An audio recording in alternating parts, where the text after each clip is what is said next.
If you've been feeling lost, hold on. This message is for you. Ever wondered what went down after Jesus was crucified? Today, we're diving into one of the most powerful moments in his story. This episode is called A Tomb of Hope, the burial of Jesus, and is based on John 19:31-42.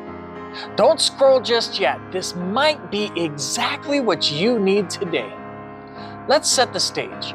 Jesus has just died on the cross. His followers are in shock, devastated by the events they've witnessed. The hope they had placed in him seems crushed. Yet, even in this moment of darkness, God is working behind the scenes, laying the groundwork for the greatest victory of all time. Grab your Bible and follow along as we read from John 19:31-34 in the NLT version. It was the day of preparation, and the Jewish leaders didn't want the bodies hanging there the next day, which was the Sabbath, and a very special Sabbath because it was Passover week. So they asked Pilate to hasten their deaths by ordering that their legs be broken. Then their bodies could be taken down. So the soldiers came and broke the legs of the two men crucified with Jesus. But when they came to Jesus, they saw that he was already dead, so they didn't break his legs. One of the soldiers, however, pierced his side with a spear, and immediately blood and water flowed out. Did you notice how John points out that Jesus' legs weren't broken? This detail fulfills Old Testament prophecy about the Passover lamb in Exodus 12:46, underscoring that Jesus was God's perfect lamb. Even in his death, God's plan is unfolding with precision. Let me ask you, do you trust that God is at work in your life even when things seem broken and utterly hopeless?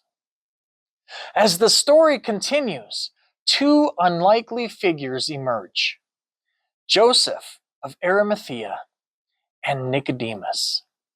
These men, who had been secret followers of Jesus, now step forward with boldness to care for his body.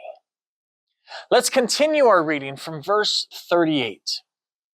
Afterward, Joseph of Arimathea, who had been a secret disciple of Jesus because he feared the Jewish leaders, asked Pilate for permission to take down Jesus' body.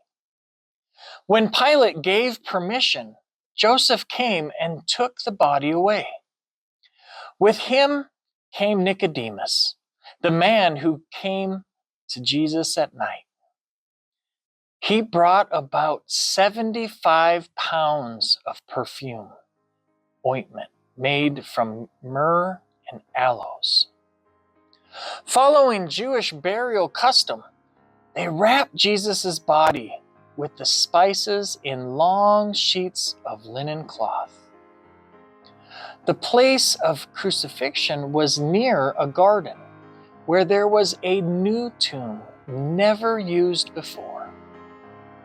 And so, because it was the day of preparation for the Jewish Passover, and since the tomb was close at hand, they laid Jesus there.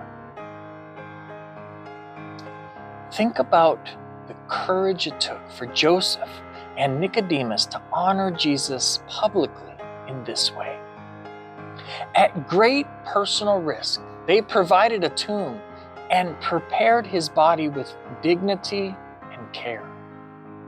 How can you honor Jesus in your life even when it might cost you something?